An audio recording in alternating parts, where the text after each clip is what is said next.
It's 5:34 now on this Thursday. Farmers across the region have successfully planted another malt barley crop, and before too long, combines will be rolling through the golden ripe fields. But as Russell Nemitz reports from the Montana Ag Network, this year's harvest will be a little later than normal. Well, it's mixed bag this year. Wade Malchow is the senior manager of global barley for Molson Coors. He says it's been one of those years where Mother Nature has delivered a little bit of everything for their growers. Starting down south in Colorado, it's been pretty dry. Record low snowpacks, kind of the opposite of what we've seen here in Montana. I think things look pretty normal and on track in Worland, Wyoming, in the northern Wyoming region for us. Idaho looks very good at this point in time.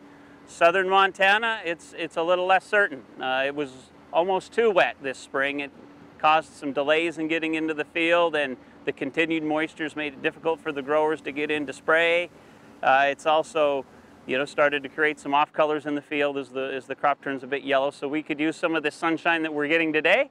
A little breeze to help dry things out. The quality of this year's crop remains mixed in Montana, though. He says in northern Montana, it's in 95% good to excellent condition, while in southern Montana, it's more like 65% good to excellent condition. But still, he remains optimistic for this year's barley harvest. Well, anytime you plant late in malt barley, you're not going to see your top yield.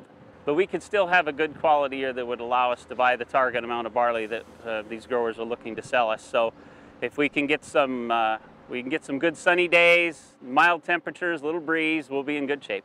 Jerry Jerome is Regional Agronomy Manager for Bush Ag Resources in Conrad, Montana, and he describes similar conditions for their Anheuser-Busch barley growers. We've had abundance moisture actually since March. So that did put us a little later behind on our seeding date, but at the same time, it's been almost tailor-made for growing dryland malting barley. And at the same time, we're just starting to do our first irrigation on our irrigated crop. And all in all, they're really looking very good. Slight disease issues and maybe a few insect issues just due to the moisture and precip and cool weather.